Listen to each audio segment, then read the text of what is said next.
Hey everyone, Will from All Electric back again with another video, and today we're taking a look at the Tchibo Espresso and Coffee Maker. In this video, you're going to get my complete review after testing this coffee maker out for several weeks. Let's jump right in. Don't wanna sleep in, cause I got something to prove. I gotta take what I hate and finally make a move. I think of you and all the shit you don't do. Well, I'ma make hella sure that I don't become you. Now first off, I want to say that I was sent this unit by the manufacturer to do this review for you guys. I don't take any money for these type of reviews. I never have, I never will, but I do give my honest opinion, and they are seeing this just like you are for the very first time. There are a couple different features with the lid. There is an extender part where the beans can go in that is actually rubber sealed. Now, one of my biggest complaint is where the water tank is. So per the manual, they recommend that you take the water tank out when you fill it, but you'll see in this video that I don't do that because it's a pain in the butt if you have upper cabinets like I do. So I leave the water tank in and then I just fill it up from there. But it is definitely something to keep in mind if you are planning on purchasing this and where you're going to have this set up in your kitchen. If you have upper cabinets, you will not be able to use it properly. Now, other than that, I do like the styling and the design of this machine. Once the water is filled and you twist your machine out like I have set here, then you're able to put the water inside. Now, keep in mind, Tchibo is a German company, but this is manufactured in China, this particular machine, although Tchibo does have lots of brew locations. Now here you can see where I'm actually refilling up the water, and it did work fine for me refilling it this way. And again, it just saved me a step. Instead of pulling the machine out every time, I would just kind of refill it this way. And that seemed to work for me. Again, not what the manual says to do. Now, putting beans in couldn't be easier. I was also sent these Tchibo Espresso beans, and you can see they have like a little hopper that sits up here on the top. And I believe there's 8 different grinding settings as well on this, so if you want more or less, there is some tweaking there, but that is where the adjustment or the personalization or customization ends. There is nothing on this machine where you can actually select the temperature. Now to use this, press the power button like you just saw on there on the side. It will warm up. This will move up and down. The part where the actual espresso or coffee comes out can move up and down, and then every time you turn it on, or if it times out, like it will turn off and you have to press it with a cup underneath, and that does like a kind of a cleaning thing throughout the machine, and then it will be ready to go once it goes through this cleaning cycle again every single time that you do turn this machine on. Now this is definitely a beans to brew type of machine where it is simple and you put the beans in, you fill it with water, and you're ready to go. Now you can see here, this is the end of the cleaning cycle. You can see that murky water. This is the first time I am using this refurbished machine, so I'm sure there is some sort of solution in there where it was properly cleaned before it was sent to me. Now, once the cleaning cycle ends, you can see that you do get these capacitive touch buttons on the top. There's a good look at the juice that gets cleaned out. Put a fresh cup underneath there and then pick your preferred button there. I'm pressing, there's 3 buttons. There's 3 different sizes, a single, a double, or a triple. And then you can also have a feature to add hot water. It takes a few seconds just to grind the beans. I would say about 6 seconds to grind the beans. And what I like about this particular machine is once you put the beans in and water, all it is one single button to press, and you have excellent either espresso or coffee. You can see just how beautifully perfect. Now, is this what you're gonna get if you go to like some frou-frou coffee shop? No, this is not like that type of espresso, but it, in my opinion, is good enough. Now, I'm definitely not like a super snobby coffee person. This for me at home, in terms of brewing my own coffee at home, is 100% better than a drip coffee, 100% better than pour over, and this is probably one of the least expensive and most bang for your buck espresso machines that you can get. I know you can go up to $2,000-$3,000 to get a espresso machine. That's going to be a lot of money, but you can also get one like this, and you do have that nice creme on top. And you can see that double shot is poured perfectly in these glasses that were actually also a Tchibo glass.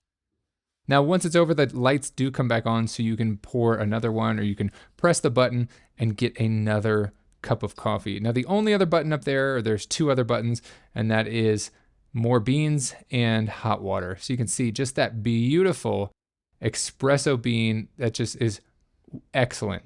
Now you can see here that it just does a great job from beans right to the brew in terms of making you an excellent cup of coffee. Now, my drink of choice is definitely an Americano, where I do a single or a double shot and then add some hot water to it.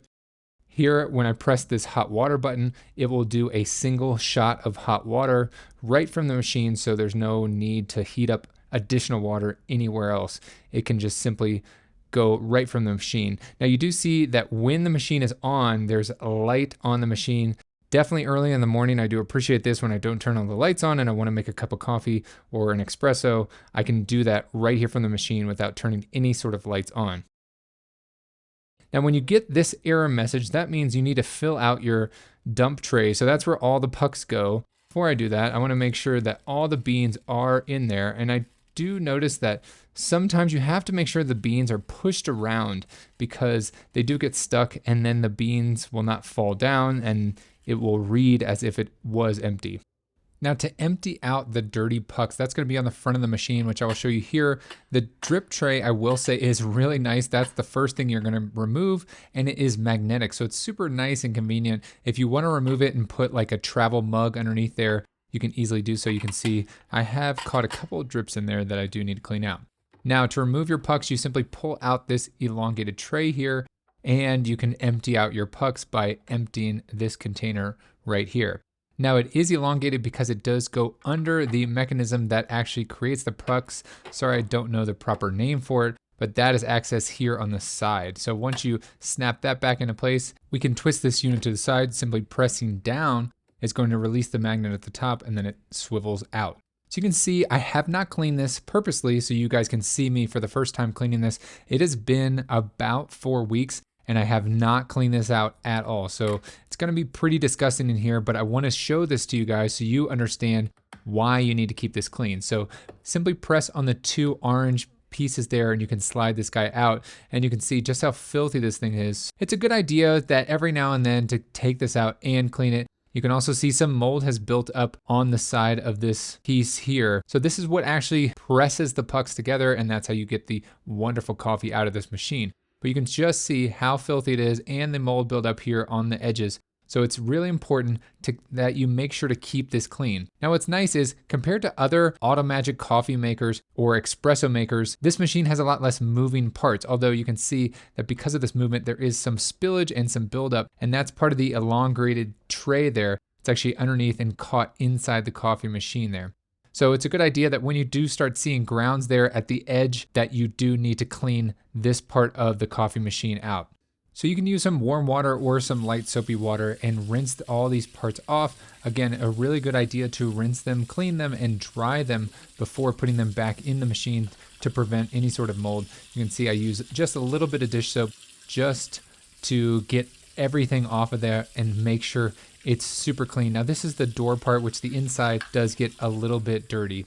Now you can see that I rinse out this and scrub off because some of those grounds have been stuck on there for quite a while. Again, a good idea to do this depending on the amount of coffee that you do consume or the number of coffee cups that you make with this per day. You might want to do this more or less frequently. Now, once that is thoroughly rinsed to your liking, just kind of inspect it, make sure it's clean. And I used a paper towel also to wipe it down, and I did get a little bit more grounds that were kind of stuck on there a little bit. I didn't use soap on this part, I wasn't sure, but I'm sure if you use a little bit of dish soap, it would be just fine. So finish wiping that down. Again, making sure that this is dry is going to prevent that mold from building up inside the machine because it is dark and dry. Now take your wet paper towel and wipe all these grounds off from the inside as well. So this is just a simple maintenance tip to keep your machine working properly and keeping it clean. Simply pressing this in firmly will click those latches in place, and then you can put the door back on. Easy as that, and your machine is ready to go. Now, I also got several different types of Tchibo Espresso beans to test out,